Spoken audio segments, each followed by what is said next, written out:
जैन भाई, उज्ज्वल परिवार फिर हाजिर भाई आप लोगों के बीच में अपनी क्लास लेकर के। और शुरू करते हैं आज की क्लास का पहला ही क्वेश्चन, जो कि आपका चर्चा का विषय भाई। क्वेश्चन नंबर 1 भाई, क्वेश्चन नंबर 1 जो चर्चा में आपका नासा का स्पेस इक्विटी एक्शन प्लान चर्चा में है भाई आपका। इसका नासा का space equity plan, equity action plan चर्चा में है। चर्चा में ये क्या है? नासा का स्पेस इक्विटी प्लान चर्चा में है, ये है क्या भाई? देखिए, नासा का जो सबसे पहले तो बात करें, नासा ने एक प्लान बनाया है। किसके लिए बनाया भाई? आपका स्पेस के लिए, अंतरिक्ष के लिए कह सकते हैं। इसको सबके लिए सुलभ बनाना इसका उद्देश्य रखा गया है इसमें, कि भाई सब लोग वहां पर भागीदारी अपनी सुनिश्चित करें। और भी बहुत सारी चीजें जो इस क्वेश्चन में हम करने वाले हैं। चलिए सबसे पहले तो बात करते हैं, नासा का जो स्पेस प्लान है ये किसके द्वारा? अमेरिका के द्वारा। किसके द्वारा बनाया गया है? तो अमेरिका के द्वारा ये जो प्लान है ये बनाया गया। क्योंकि आप लोग जानते हैं जो नासा या क्या अंतरिक्ष एजेंसी है, अंतरिक्ष एजेंसी जो एजेंसी है ये कहाँ की है? आपकी अंतरिक्ष एजेंसी तो यूएसए की। पहला क्वेश्चन क्या है कि स्पेस प्लान बनाया किसने? तो अमेरिका ने बनाया। दूसरा क्वेश्चन क्या है आपका कि ये जो नासा है ये क्या है? आपकी नासा एक अंतरिक्ष एजेंसी है, कहाँ की है? तो यूएसए की। तीसरे क्वेश्चन की बात करते हैं, इसका उद्देश्य क्या है? इसके उद्देश्य की अगर हम बात करें तो उद्देश्य बड़ा शानदार है। एक इक्विटी एक्शन प्लान जारी किया है। उद्देश्य से कौन सा उद्देश्य भी? अंतरिक्ष को और अधिक सुलभ बनाना, अंतरिक्ष को और अधिक सुलभ बनाना, आसान बनाना, अंतरिक्ष तक पहुंच को आसान करना, ये सारी चीजें, इसको अंतरिक्ष को लेकर के इसको आसान करना, इसको एक्टिव करना, मतलब सारी चीजें ऑल ओवर कह सकते हैं हम। आमतौर पे देखिए, जैसे कोई चीज है लोगों के पहुंच से दूर है, जैसे कोई चीज होती है बहुत दूर होती है, लोगों की पहुंच है तो सुलभ नहीं होती है, उसको लेना सुलभ नहीं होता है। लेकिन जब वो सारी चीजें नजदीक आ जाएंगी तो वो आपके लिए सुलभ हो जाएगी, उसको प्राप्त करना भी सुलभ हो जाएगा, उस पर एक्शन जो भी आपने उसके साथ काम करना, वो सारी चीजें सुलभ हो जाएंगी। तो उद्देश्य क्या? अंतरिक्ष को और अधिक सुलभ बनाना, ये इसका उद्देश्य रहा। और इस योजना इसके तहत इसने क्या किया है? ये अपना एक्शन प्लान जारी किया है। यह ढांचा सभी के लिए अंतरिक्ष अधिक सुलभ बनाने के लिए नासा के कह सकते हो मुख्य घटक है, मतलब सभी के लिए। आप इसके उद्देश्य ये कह सकते हैं सभी के लिए, ना केवल अमेरिका के लिए या नासा के लिए, सभी के लिए अधिक सुलभ बनाना ये इसका उद्देश्य है। जितने भी जो यहाँ पर काम हो रहे हैं सारी चीजें यहाँ पर है। 2029 तक नासा का लक्ष्य वंचित समुदायों के लिए, जो लोग वहां पर पहुंच नहीं पा रहे हैं उनके लिए बात कर रहा है। 2029 तक नासा का जो लक्ष्य है, नासा का लक्ष्य रखे एक्शन प्लान में क्या भी वंचित समुदायों के लिए आउटरीच कार्यक्रमों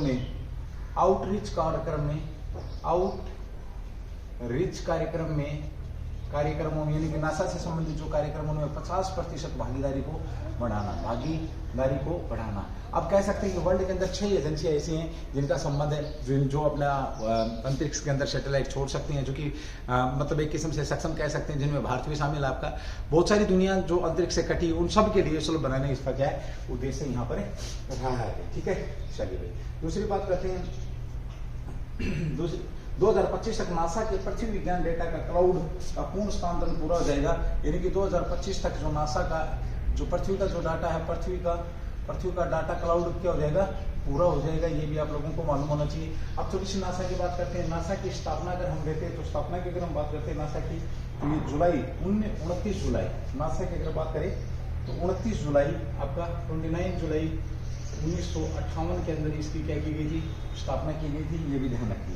हेडक्वार्टर कहाँ पर? इसका हेडक्वार्टर की अगर हम बात करते हैं तो वाशिंगटन जो डीसी है वो क्या इसका हेडक्वार्टर है। कौन सी नदी के किनारे बसा? आपका ये पोटामेक नदी के किनारे बसा है। ठीक है भाई।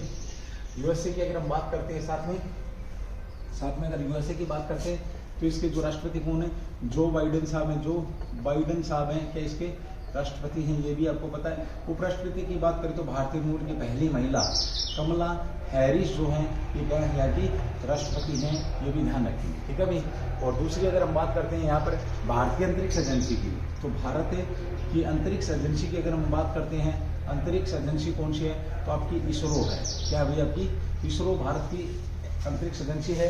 और इसके जो अध्यक्ष हैं वो कौन है? एस सोमनाथ है साहब इसके अध्यक्ष हैं। इसी प्रकार से नासा के अध्यक्ष कौन हैं? क्वेश्चन है आप लोगों के लिए कि नासा के अध्यक्ष कौन है।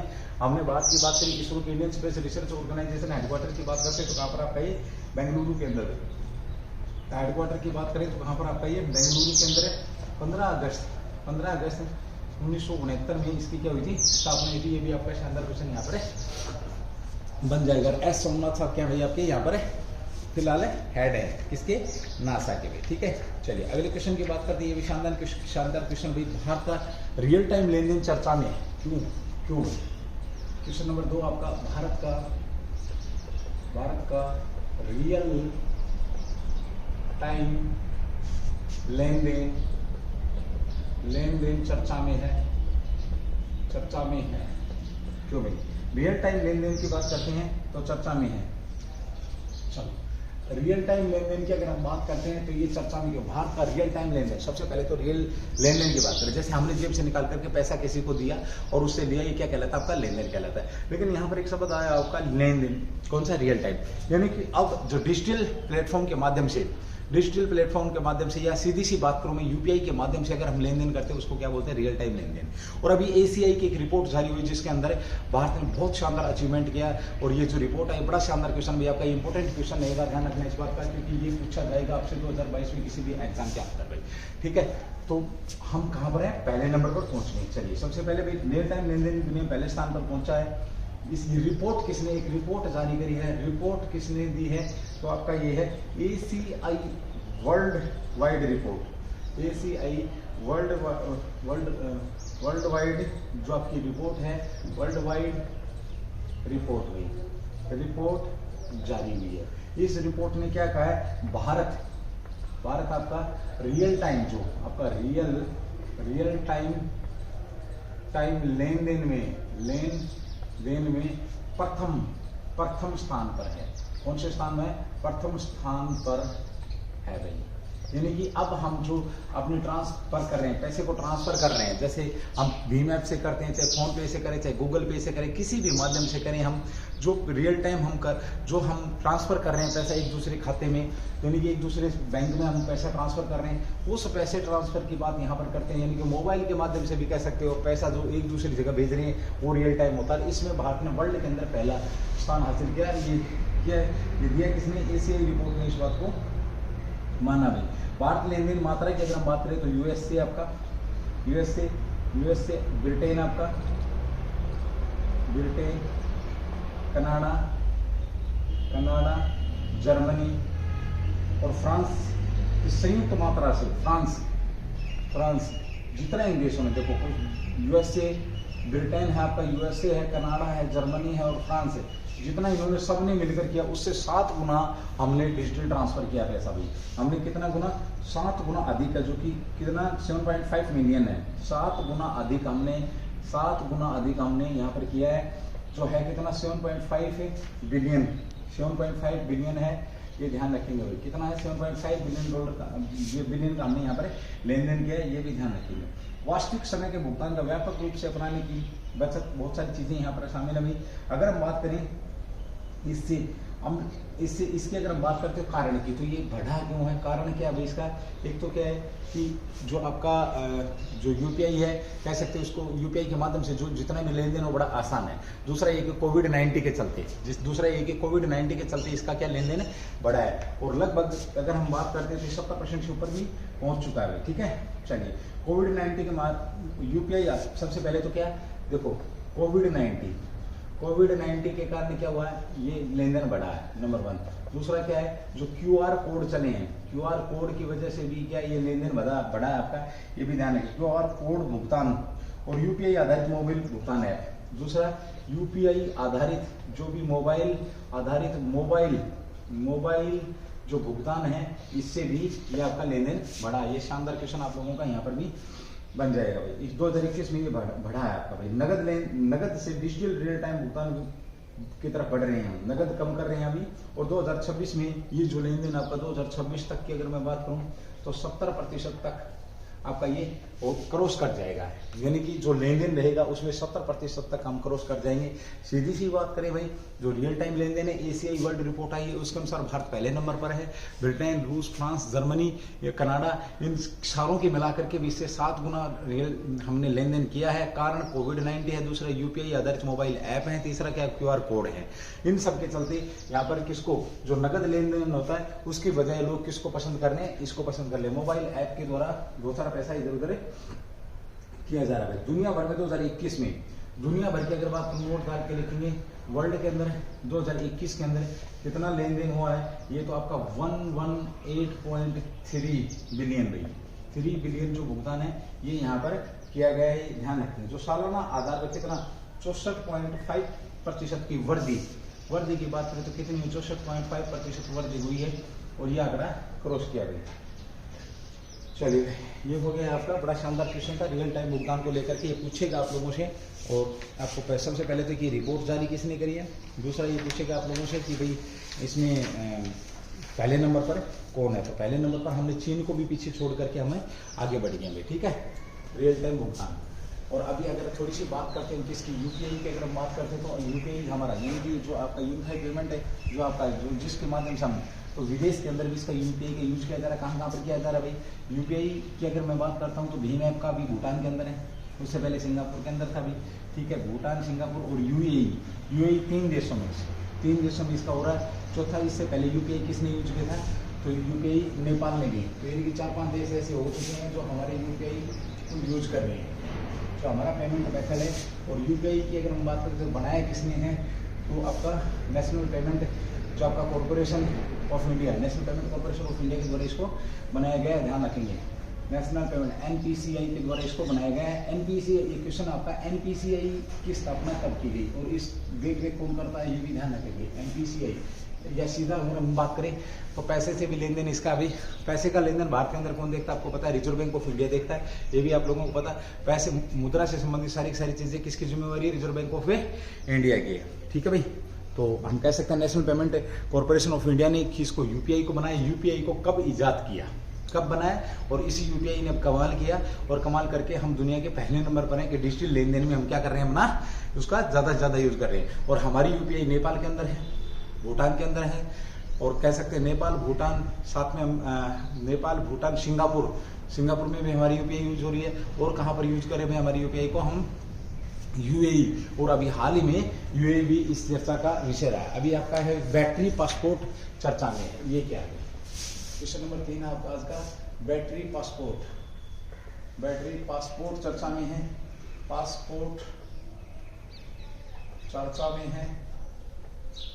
सबसे पहले तो ये कि बैटरी पासपोर्ट चर्चा में है, ये है क्या। अब सीधी सी बात है कि जो इलेक्ट्रिक व्हीकल की जो बैटरियां हैं जो इधर उधर से आ रही हैं, एक पासपोर्ट टाइप, एक मतलब कह सकते हैं इनको जोड़ने की एक बात करी गई है कि कौन सी बैटरी कहाँ से आ रही है, क्या उसकी गुणवत्ता है, क्या उसके अंदर जो कच्चा माल है, क्या उसका रिसाइकल हो सकता है, यानी कि बैटरी से संबंधित पूरी की पूरी जानकारी उस पर होनी चाहिए। एक QR कोड होगा, उस QR कोड के माध्यम से हमें ये पता लग जाएगी बैटरी कहाँ से आई थी, किसने बनाई थी, इसके अंदर क्या कौन सा माल डाला गया, किस प्रकार से इसको हम रिसाइकल कर सकते हैं या दोबारा यूज के लिए कर सकते हैं। इसके पीछे कारण सिर्फ सीधा सा इतना सा ही है कि इलेक्ट्रिक व्हीकल को क्या दिया जा रहा है, बढ़ावा दिया जा रहा है, इलेक्ट्रिक व्हीकल को बढ़ावा दिया जा रहा है, इसलिए इस पासपोर्ट की बात हो रही है। खास करके यूरोप की तरफ से जो बैटरियां आ रही हैं जिनके अंदर लिथियम वगैरह बैटरी की बात हो रही है, लिथियम बैटरी की बात हो रही है यहाँ पर, तो उन बैटरी के बारे में जानकारी इकट्ठा करना, आसानी से जानकारी मिल सके, आसानी से हम उसको रिप्लेस कर सके, वो सारी चीजें यहाँ पर हो रही है भाई, ठीक है।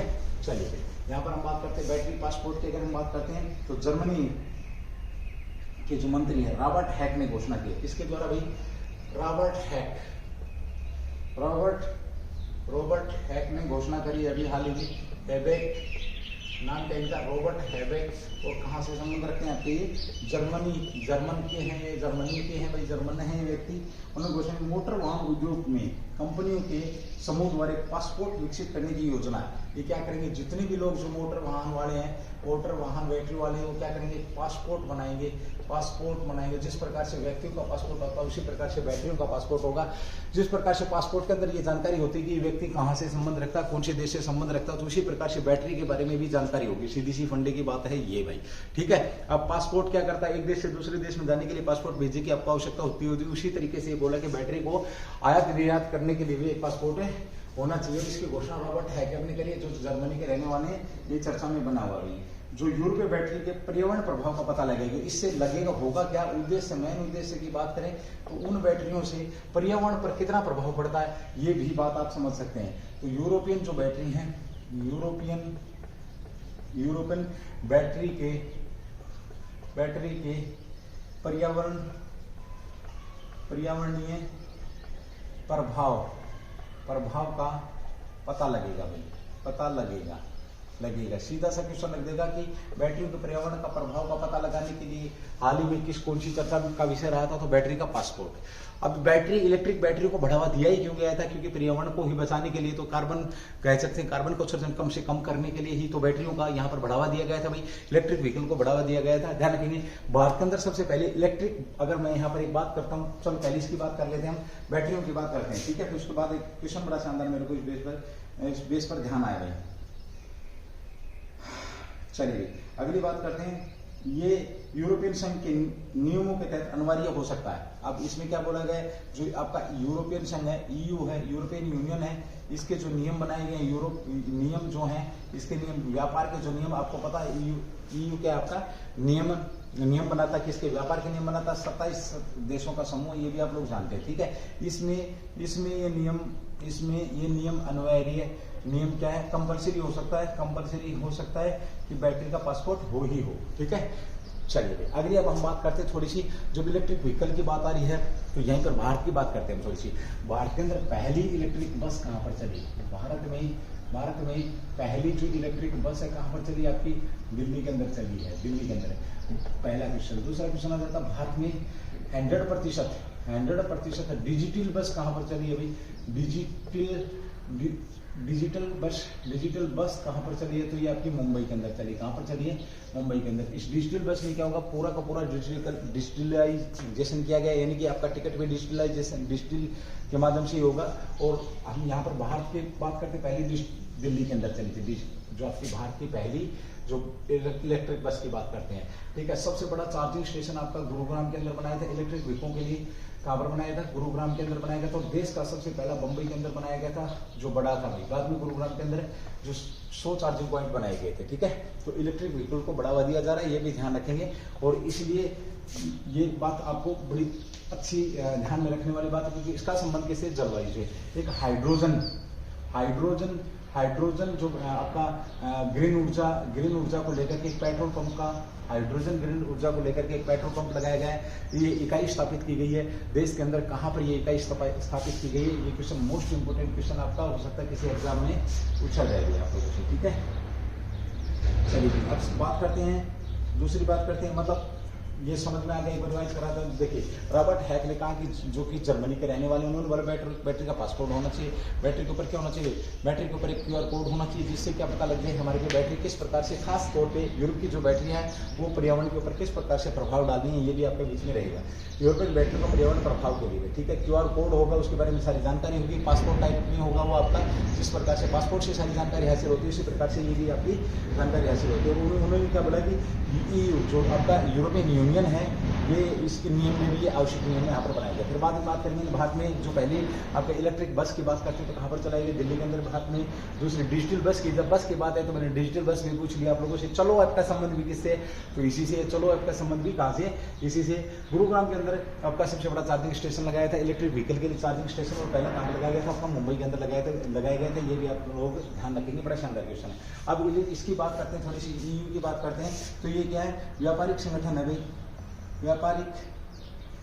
व्यापारिक समझौता हो रखा है आपका, व्यापारिक समझौता हो रखा है EU का। इसके अंदर कितने देश हैं, 27 देश हैं। पहले कितने थे, 28 देश इसके अंदर शामिल थे। इसकी अगर मुद्रा की बात करें, EU की मुद्रा की अगर हम बात करते हैं, तो मुद्रा क्या है इसकी, यूरो है। लेकिन क्वेश्चन यहाँ पर ये पूछा जाएगा 28 और देश कौन निकला था बाहर, तो ब्रिटेन निकला था, ये ध्यान रखेंगे।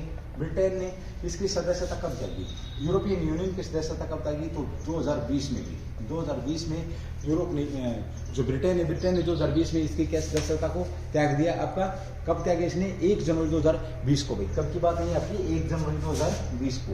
1 जनवरी को इन्होंने इसकी यूरोपियन की सदस्यता त्याग दी है। अब बात आती है यूरोपियन यूनियन की स्थापना की बात करते हैं हम थोड़ी सी। तो बात की अगर हम बात करते हैं 1 जनवरी 1957 में, 1 जनवरी 1957 को एक रोम की संधि के माध्यम से, रोम की संधि के माध्यम से कह सकते हो आप, 57-58 कह सकते हो, रोम की संधि के माध्यम से भाई इसकी स्थापना की गई थी। और उस समय 6 यूरोपियन देश थे, 6 यूरोपियन देशों ने इसकी मिलकर के स्थापना करी थी। और वर्तमान में भी कितने हैं, 27 हैं। ये भी शानदार क्वेश्चन आप लोगों का यहाँ पर बन चुका है। बैटरी पासपोर्ट की अगर हमने यहाँ पर बात करते हुए, ठीक है। चलिए अगला क्वेश्चन है, क्वेश्चन नंबर 4 आपका मलेरिया चर्चा में है भाई। आपका मलेरिया की बात करते हैं। मलेरिया उन्मूलन के राष्ट्रीय फ्रेमवर्क, मलेरिया उन्मूलन के लिए राष्ट्रीय फ्रेमवर्क, मलेरिया उन्मूलन के लिए राष्ट्रीय फ्रेमवर्क चर्चा में है क्या है। सबसे पहले तो बात करें मलेरिया उन्मूलन, यानी कि भारत को जड़ से मलेरिया को उखाड़ने के लिए ये बात कही गई है। क्या करेंगे भाई, भारत से मलेरिया को जड़ से उखाड़ा जाएगा, ये यहाँ पर बात हो रखी हुई है आपकी, ठीक है। चलिए बात करते हैं इसकी भाई। मलेरिया उन्मूलन के राष्ट्रीय फ्रेमवर्क NFME का क्या हुआ, NFME आपका 2016 से लेकर के और 30 तक के लिए जारी किया गया। यानी कि 2016 यानी कि 2030 हमारा क्या लक्ष्य है कि भारत को मलेरिया से मुक्त करना, ये भी बात यहाँ पर है भाई। अभी यहाँ पीछे कुछ दिन पहले की बात है, मैंने मलेरिया दिवस कराया था, तो क्वेश्चन यहाँ पे बनता है कि विश्व मलेरिया दिवस कब मनाया जाता है आपका, ये भी शानदार क्वेश्चन है। मलेरिया का वाहक क्या है, अगर हम यहाँ पर ये बात करें, इससे पहले ये देखो कि 2016 से 30 के बीच में हमने कुछ नियम बनाए कि 2030 का हमारा लक्ष्य है कि भारत से मलेरिया को बिल्कुल जड़ से खत्म कर देना। जिस प्रकार से हमने पोलियो को खत्म किया है, उसी प्रकार से हम यहाँ पर इसको खत्म करना चाहते हैं। ये भी आप लोग ध्यान रखेंगे, किसको, मलेरिया को। और हम खत्म करके रहेंगे, क्योंकि हिंदुस्तानी व्यक्ति जो एक बार ठान लेता है वो करता ही करता है। वो अलग बात है कि अगर वो हिंदुस्तानी है या नहीं, ये सोचने वाली बात है। अगर वो हिंदुस्तानी है, रियल टाइम जैसे हम बात करते हैं, रियल में अगर हिंदुस्तानी जो टारगेट ले लिया उसको हर हाल में अचीव करता है, चाहे कुछ भी हो जाए, ठीक है। और हिंदुस्तान पक्का करता है, और तुम्हें गर्व होना चाहिए कि हम मतलब हिंदुस्तानी हैं, प्राउड होना चाहिए, और हम हर हालत में अपने टारगेट को अचीव करेंगे। आज अगर मैं बात करता हूं तो अप्रैल आपका लगभग खत्म हो चुका है, 4 महीने आपके जा चुके हैं। 31, 62 और कह सकते हैं 30 आपके 91 प्लस आप 30 की अगर बात करेंगे तो लगभग में भी आपके 120 दिन के आसपास खत्म हो चुके हैं। इस साल के 120 दिन के आसपास लगभग आपके दिन खत्म हो चुके हैं। 365 दिन में से भाई यहाँ 120 में लगभग जरूर लगा दिया मैंने, एग्जैक्ट भी बता दूं मैं, लेकिन 365 जो है ये बिल्कुल एग्जैक्ट डाटा आपका। जो टारगेट आपने 2022 में लिया था उसमें ये देखो कि कितना आपने पीछे छोड़ दिया है, कितने दिन आपके पीछे चले गए हैं, कितने उस टारगेट को अचीव करने के लिए बचे हुए हैं, और उसके लिए किस प्रकार से हमने मेहनत करनी। मैंने एक बात बोली, अगर आप हिंदुस्तानी हैं तो आप अपने टारगेट को हर हाल में अचीव करेंगे, अगर दिल से हिंदुस्तानी है तो, ठीक है। चलिए भाई, तो यहाँ पर हिंदुस्तानियों ने ठान लिया कि 2030 में जो किसको, अब मलेरिया को पीट पीट के इतना पीटेंगे, कितना पीटेंगे मुझे भी नहीं पता, लेकिन भारत से बाहर करेंगे, ये कंफर्म है भाई, ठीक है। चलिए भाई, 2030 की अगर हम बात करते हैं तो मुक्त हो जाएगा। अब बात करते हैं कि मलेरिया वाहक, एक क्वेश्चन आता है आपका काफी बार, मलेरिया का वाहन क्या है, या मलेरिया को लेकर के एक जगह से दूसरी जगह पर कौन जाता है, ये बड़ा अच्छा क्वेश्चन है। मलेरिया का वाहक या मलेरिया का वाहन कौन है, तो कह सकते हैं हम मादा एनोफिलीज मच्छर भाई, मादा एनोफिलीज जो मच्छर, मादा एनोफिलीज मच्छर है, ये इसका क्या है, मलेरिया का वाहक है। एक आप लोगों ने सुना हो 10:10 संडे को 10:10 का एक इस टाइप की योजना लागू करी थी केजरीवाल के द्वारा दिल्ली में। तो पूछे 10:10 है, कुछ ऐसे था 10 कुछ ऐसे इसी प्रकार से था, एक योजना थी आपकी, ध्यान रखेंगे। उसका भी संबंध किससे था, पानी की साफ सफाई, कूलरों की साफ सफाई। उसमें ये था कि अपने पास आसपास गंदगी नहीं इकट्ठा होने देंगे। मलेरिया से बचाव के लिए, डेंगू से बचाव के लिए ये योजना दिल्ली के अंदर लगाई गई थी कि भाई 10 मिनट आप 10 बजे 10 मिनट देंगे आप, कुछ इस टाइप से था, ठीक है। एग्जैक्ट ध्यान में नहीं आ रहा है, तो ये भी मलेरिया की यहाँ पर बात हो गई।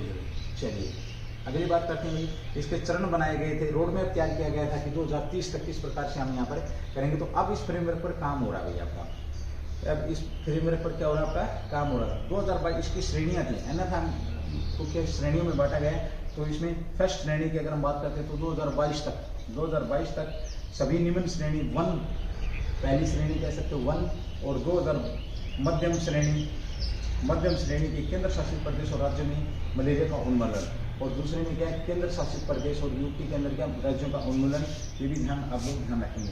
2027 तक सभी 2027 तक सभी केंद्र शासित प्रदेश और राज्यों में यूपी प्लस स्टेट के अंदर क्या है आपका मलेरिया को खत्म करना चरणबद्ध तरीके से। ये आपका क्या है, तीसरा है, ये आपका क्या है, तीसरा चरण है। पहला चरण क्या था आपका, पहले चरण की अगर मैं बात करूँ तो आपका सभी निम्न और मध्यम केंद्र शासित प्रदेश और राज्यों में मलेरिया खत्म करना, फर्स्ट और सेकंड के अंदर।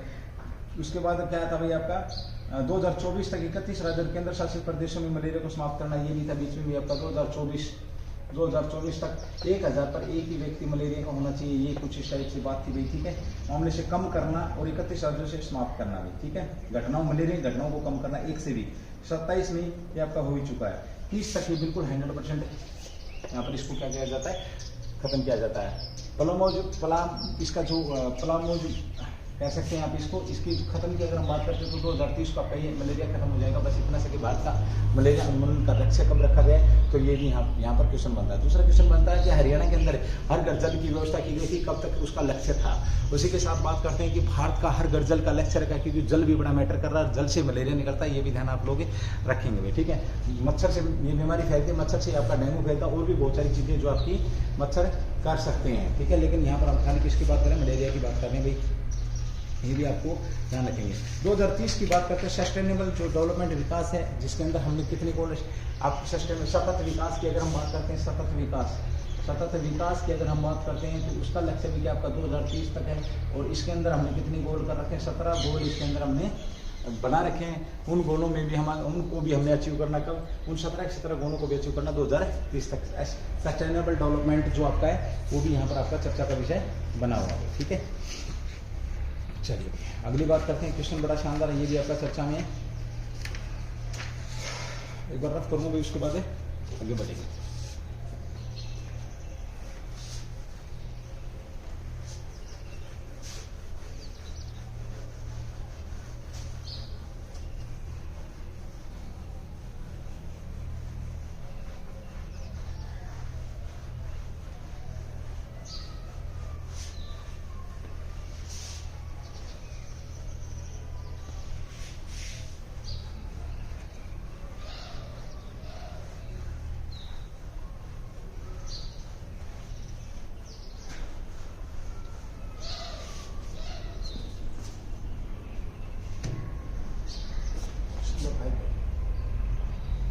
चलिए, किस संस्थान ने इनोवेशन एग्रीकल्चर पर कार्यशाला का आयोजन किया गया?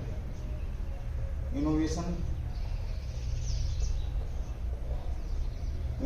एग्रीकल्चर पर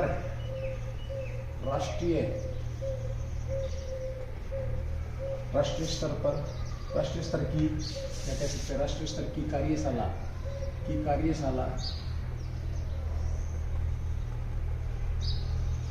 का आयोजन किया।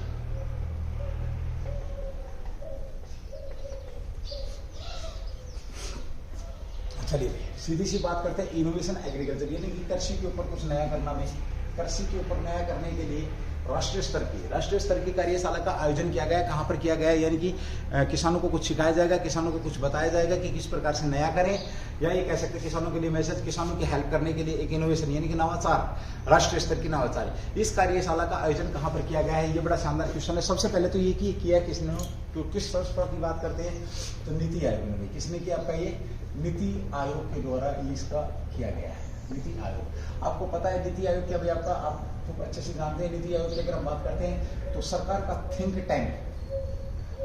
टैंक के नाम से किसको जानते हैं, इसी को जानते हैं। इसके जो अध्यक्ष होते हैं, अध्यक्ष कौन होते हैं इसके, तो पीएम साहब होते हैं। पीएम साहब इसके क्या होते हैं, अध्यक्ष होते हैं। और वर्तमान में अगर हम बात करते हैं इसके सीईओ कौन से, तो अभिकांत दास भाई, अभिकांत दास ने इस कार्यशाला का उद्घाटन किया। ये क्या है, सीईओ हैं, ये ध्यान रखेंगे। सीईओ आपके नीति आयोग से पहले कौन काम करता था, ये आप लोग अच्छे से जानते हैं। योजना आयोग, यहाँ घुमा फिराएंगे क्वेश्चन पूछेगा, नीति आयोग कब से काम करा, तो 2015 में इसका नाम चेंज करके रख दिया गया था भाई, ठीक है। अब कहाँ पर, कृषि कृषि भवन कहाँ पर आपका दिल्ली के अंदर है, तो ये भी ध्यान रखिए, यानी किसानों से जुड़ा हुआ है, तो इसके ऊपर एग्रीकल्चर से सीधी जुड़ा है, तो किसानी से डायरेक्ट जुड़ेगा भाई। नीति आयोग ने आज़ादी के अमृत महोत्सव के हिस्से में, इसमें भी आपका ये आज़ादी का अमृत महोत्सव के हिस्से के रूप में जो कार्यक्रम आपका चल रहा है। यहाँ पर मैं एक बात बोलूँ आप लोगों को, एक आपने अमृत सरोवर सुना होगा, अमृत सरोवर चर्चा में कहाँ पर आपका भाई यूपी रामपुरा के अंदर, यूपी रामपुरा का पट्टू या पट्टी जो गांव है, गांव के अंदर आपका अमृत सरोवर, देश का पहला अमृत सरोवर बना। उसमें भी क्या होंगे आपके 75 अमृत सरोवर होंगे, 75वां जो हम स्वतंत्रता दिवस मना रहे हैं उसी से जोड़ करके उसको भी देखा जा रहा है। अमृत महोत्सव की बात करते हैं तो इसी के हिस्से के रूप में आपका ये नवाचार यहाँ पर हो रहा है।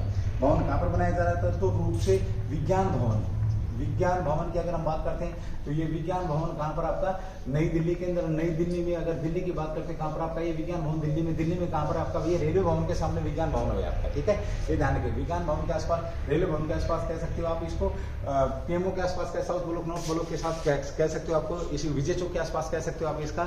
ये यहाँ पर आपका भवन है दिल्ली के अंदर, और यहाँ पर इसका नवाचार के लिए यहाँ पर किया गया है। किसके द्वारा इसका अगर हम बात करें कार्यशाला का आयोजन किया जाए तो अधिकांश साथ थे अमिताभ कांत, सॉरी भाई अभिकांत लिखते हैं मैंने, अमिताभ कांत थे, क्या थे आपके अमिताभ कांत साहब जो हैं ये यहाँ पर थे, और उन्होंने कहा प्राकृतिक खेती के समय की जरूरत है, प्राकृतिक खेती समय की जरूरत है, और किसानों के प्राकृतिक खेती के उच्च आय सुनिश्चित करने के लिए आपके वैज्ञानिक तरीकों की पहचान करना इसका लक्ष्य है। यानी कि क्या कह सकते हैं, जो प्राकृतिक खेती है, प्राकृतिक, इन्होंने क्या कहा, प्राकृतिक जो खेती है वो जरूरत है, लेकिन इनकी आय को ध्यान में रखते हुए नया कुछ करना ये जरूरी है, ये भी ध्यान रखेंगे। यानी कि इसका उद्देश्य क्या होगा, किसानों को प्राकृतिक खेती के साथ साथ कुछ नया करने को बढ़ावा देना, ये आप इसको कह सकते हो, वैज्ञानिक तरीके से पहचान करना। यानी कि प्राकृतिक खेती के साथ साथ प्राकृतिक खेती के साथ कह सकते हो आप वैज्ञानिक तरीकों से खेती करना, ये इसका क्या है उद्देश्य। अधिकांश साहब ने वहां पर खुद कहा यह बात, और यहाँ पर इनोवेशन एग्रीकल्चर यहाँ पर क्या है एक कार्यशाला का उद्घाटन किया है, ये भी आपका चर्चा में रहा है, ठीक है। चलिए अगले क्वेश्चन की बात करते हैं। क्वेश्चन नंबर 6 भी आपका, ये भी चर्चा के अंदर भी आपका, भारत ने किस देश के साथ अक्षय ऊर्जा हस्तांतरण के लिए ट्रांसमिशन इंटरकनेक्शन स्थापित करने की घोषणा की है। भारत ने किस देश के साथ, भाई सीधी सी बात करें, भारत ने किस देश के साथ ट्रांसमिशन इंटरकनेक्शन, जो आपका है ट्रांसमिशन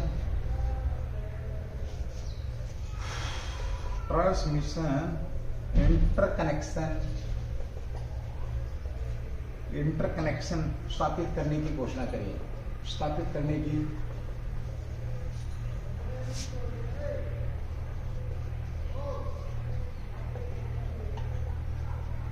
घोषणा की है। भारत ने किस देश के साथ ट्रांसमिशन इंटरकनेक्शन स्थापित करने की घोषणा करी है, इसका संबंध किससे, जो कि चर्चा में आता है। सबसे पहले तो आंसर लेते हैं मालदीव के साथ इन्होंने ऐसा किया है, ठीक है। किस उद्देश्य से भी, अक्षय ऊर्जा के हस्तांतरण, उद्देश्य की बात करें किसके लिए किया है उद्देश्य, तो अक्षय ऊर्जा के हस्तांतरण के लिए, इसके लिए भी अक्षय ऊर्जा के हस्तांतरण के लिए इसके लिए भी आपका ये अक्षय ऊर्जा के हस्तांतरण के लिए ये किया गया है, ध्यान रखेंगे। ये भी आपका शानदार क्वेश्चन यहाँ पर बन जाएगा भाई, ठीक है। ओके, ऊर्जा तथा नवीकरण ऊर्जा मंत्री कौन है, आर के सिंह। तो ऊर्जा मंत्री की अगर हम यहाँ पर बात करते हैं तो ऊर्जा मंत्री कौन आपके, ऊर्जा मंत्री हैं आपके आर के सिंह, और उनकी मालदीव समकक्ष बैठक के बीच में ये समझौता यहाँ पर हुआ है, ठीक है भाई। मालदीव पहले भी चर्चा का विषय था, क्योंकि यहाँ पर सैन्य तख्ता पलट हुआ था, ये भी ध्यान रखेंगे, ये भी आपका चर्चा का विषय बना हुआ। और मालदीव की अगर हम बात करते हैं तो सबसे ज्यादा अगर मैं बात करूँ तो भारत के लोग जो विस्थापित लोग कहाँ पर है, भारत के जो रहने वाले लोग कहाँ पर आपके, तो मालदीव के अंदर भारत के लोग रह रहे हैं, ठीक है। चलिए ये क्वेश्चन आपका, क्वेश्चन नंबर 7 की अगर हम बात करते हैं, pharma and medical devices sector 2022 का अंतर्राष्ट्रीय सम्मेलन हो रहा है। ये सम्मेलन कहाँ पर होगा, pharma and medical devices, pharma and medical devices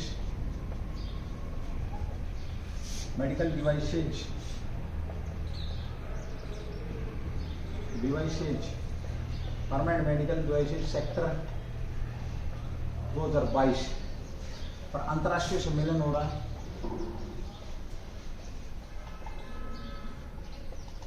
सम्मेलन कहाँ पर हो रहा है, कहाँ पर हो रहा है, ये शानदार क्वेश्चन है आपका।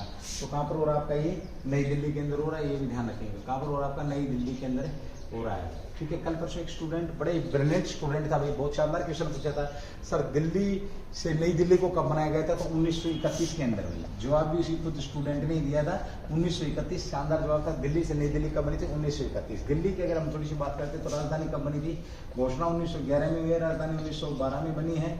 कलकत्ता, इससे पहले क्या थी, कलकत्ता। तो कलकत्ता कब से कब तक राजधानी, तो 1774 से लेकर के और 12 तक आपकी कलकत्ता राजधानी थी, कलकत्ता राजधानी थी, ध्यान रखेंगे। ठीक है भाई, ये भी आपका शानदार क्वेश्चन यहाँ पर बनता है। कलकत्ता से पहले प्रशासनिक जो हेडक्वार्टर था, मुख्यालय कहाँ पर था,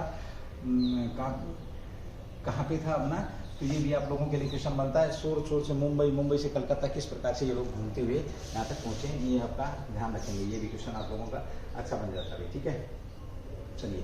फार्मा चिकित्सा उपकरण क्षेत्र पर 2022 में अंतर 7वें संस्करण का उद्घाटन हुआ है। ये कौन सा संस्करण आपका, 7वां संस्करण। अभी 7वां संस्करण अगर पूछे फार्मा मेडिकल डिवाइसेस सेक्टर 2022, तो 7वां संस्करण अभी। और इस पर स्वास्थ्य मंत्री कौन आपके, यह सम्मेलन डॉक्टर अंबेडकर अंतर्राष्ट्रीय केंद्र नई दिल्ली आयोजित, कहाँ पर, डॉक्टर अंबेडकर केंद्र पर यह सम्मेलन किया गया है। और स्वास्थ्य मंत्री कौन है आपकी, ये बड़ा अच्छा क्वेश्चन। तो परिवार स्वास्थ्य एवं परिवार कल्याण मंत्री डॉक्टर मनसुख मांडविया, मनसुख साहब हैं जो, मनसुख मांडविया ने इसका, डॉक्टर मनसुख मांडविया के आपके स्वास्थ्य मंत्री। स्वास्थ्य व परिवार कल्याण मंत्री कौन आपके, परिवार कल्याण मंत्री भी पूछे तो यही है, और इन्होंने इसका उद्घाटन किया है। इसके ऊपर बात किसके ऊपर होगी आपके, फार्मा मेडिकल डिवाइसेस, यानी कि जो मेडिकल में हेल्प करने के लिए जो आपके डिवाइसेस होते हैं उनके ऊपर बात होगी, दवाइयों के ऊपर बात होगी, और किस प्रकार से आम पहुँच तक यहाँ पर बात कराई जाए। ठीक है, तो दवाइयों को लेकर के हम बात करते हैं। तो अभी भाई ये जो दौर चल रहा है आपका, कोविड-19 का दौर था, अभी फिर दोबारा से सुनने में आ रहा है कि कुछ ऊपर नीचे हो रहा है। तो ये भी आपका शानदार क्वेश्चन यहाँ पर इसके हिसाब से बन जाता है। ठीक है, चलिए भाई, एक क्वेश्चन और अभी हाल ही में चर्चा में है भाई आपका क्वेश्चन, एक बार मैं रिफ कर देता हूँ, उसके बाद आगे बढ़ते हैं। क्वेश्चन आपका स्टील निर्यात चर्चा में है। स्टील निर्यात चर्चा में, स्टील का कितना निर्यात किया गया है, जो कि आपका चर्चा में है, और ये बड़ा बेटर है, बड़ा अच्छा क्वेश्चन बन जाता है आपका भी ये भी। तो स्टील की अगर हम बात करते हैं, क्योंकि भारत ने निर्यात किया था सबसे पहले, अगर हम बात करें पीछे चर्चा में था आपका ककुम्बर और खीरा और ककड़ी चर्चा में थे, क्योंकि रिकॉर्ड तोड़ उन्होंने क्या किया था, निर्यात किया गया था। और अब जो चर्चा में आपका स्टील की चर्चा में है भाई, इसके ऊपर भी यहाँ पर बात होने वाली है। स्टील का निर्यात भी हुआ, वैसे ये अलग बात, हमने निर्यात में रिकॉर्ड तोड़ उपलब्धि हासिल करी है, लेकिन साथ में व्यापार में घाटा भी हुआ है। ठीक है, व्यापार में घाटा भी हुआ। तो अभी आपका स्टील चर्चा में है, तो स्टील की हम बात करते हैं। क्वेश्चन नंबर 8 भी है इसका। तो वित्त वर्ष 22 में भारत में तैयार स्टील का, तो भारत में तैयार स्टील का निर्यात कितना हुआ, तो भारत में तैयार स्टील का निर्यात कितना हुआ, ये भी आपका शानदार क्वेश्चन यहाँ पर बन जाएगा। तो देखो 13.5 मिलियन टन हमने निर्यात किया। ये बड़ा अच्छा क्वेश्चन है। इस्पात मंत्रालय ने यहाँ पर घोषणा करी, किसके द्वारा बताया गया है ये डाटा किसने दिया, तो इस्पात मंत्रालय की अगर हम बात करते हैं तो इस्पात मंत्री कौन थे आपके भाई, इस्पात मंत्री वर्तमान में कौन है जिन्होंने ये बात कही है। ठीक है, ओके। साथ ही अगर जब मंत्री की बात करते हैं तो एक शानदार क्वेश्चन पॉलिटी का कि अंतरिम सरकार के अंदर कितने मंत्री थे, अंतरिम सरकार के अंदर कितने मंत्री थे। अंतरिम सरकार के पहले पीएम तो आपको पता, पीएम का तो सबको पता जवाहरलाल नेहरू थे। अंतरिम सरकार के मंत्री टोटल की बात करें तो 14 थे। ठीक है, और पहली सरकार की भी अगर बात करते हैं 1947 के बाद, तो उसमें भी जो मंत्रियों की संख्या थी कितनी थी, 14 ही थी। ये भी ध्यान आप लोग रखेंगे। तो और वर्तमान में मंत्रियों की संख्या की अगर हम बात करते हैं तो कितने, 78 हैं। मोदी के मंत्रिमंडल में 78 है। अब आपके ये 15% से ज़्यादा नहीं जा सकते हैं, ये इसको निर्धारित कर दिया गया है। क्वेश्चन अब ये है कि अब मंत्री हम 15% से ज़्यादा नहीं बना सकते हैं, ये भारत के किस संविधान संशोधन के द्वारा जोड़ा गया था। ये भी आपका बहुत बेहतरीन क्वेश्चन यहाँ पर बन जाएगा। ठीक है, चलिए आयात की बात करते हैं। अब निर्यात तो हमने कर दिया 13.5 मिलियन टन, और निर्यात के अगर हम आयात भी किया भाई हमने, आयात कितना किया स्टील का, तो आयात की हम बात करते हैं 46,000 CR, यानी कि 4600 करोड़ करोड़ का है। आयात स्टील लगभग कितने का, आयातित स्टील लगभग 450 करोड़ रुपए का हमने यहाँ पर किया है। बात में लगभग 106 मिलियन टन स्टील की उच्च खपत होती है। कितनी, 106 मिलियन टन, 106 मिलियन टन की खपत होती है और 120 मिलियन टन का क्या होता है उत्पादन दर्ज हुआ। तो उत्पादन की बात करें तो कितना, 120 मिलियन टन उत्पादन हुआ है, ये भी ध्यान रखेंगे। यानी कि 106 मिलियन टन खपत है, 120 मिलियन टन यानी कि 14 टन हमारे पास बची गया, इसलिए हमने 13.5 मिलियन टन का क्या कर दिया, निर्यात कर दिया। आयात जो स्टील हुआ वो आपका 450 करोड़ रुपए का आयातित स्टील है, ये भी ध्यान रखेंगे, ठीक है। भारत सरकार ने देश के स्पेशलिटी स्टील के उत्पादन के लिए प्रोडक्शन लिंक्ड PLI शुरू किए। सीधा सा पूछे PLI का संबंध भी किससे है, तो इसी से स्पेशल स्टील के उत्पादन के लिए प्रोडक्शन लिंक्ड स्कीम, ये क्या हो जाएगा आपका प्रोडक्शन लिंक्ड जो स्कीम है आपकी, ये भी इसी के लिए जारी करी गई है, ठीक है। चलिए दोस्तों, उज्ज्वल परिवार की तरफ से हम आप लोगों का फिर से एक बार धन्यवाद करते हैं कि आप लोग हमारी क्लास को देखते हैं, बट थोड़ा सा प्यार हल्का कम दिखाते हैं भाई, है ना, प्यार थोड़ा कम दिखाते हैं। क्लास को शेयर करें ज़्यादा से ज़्यादा, हो सकता है किसी का भला हो जाए। ये रहेगा उज्ज्वल परिवार, इसी तरीके से आप लोगों के बीच में अपना कॉन्टैक्ट लेकर आते रहेंगे। और ये था हमारा आज का लास्ट का क्वेश्चन। थैंक यू, जय हिंद, जय भारत, डू द बेस्ट।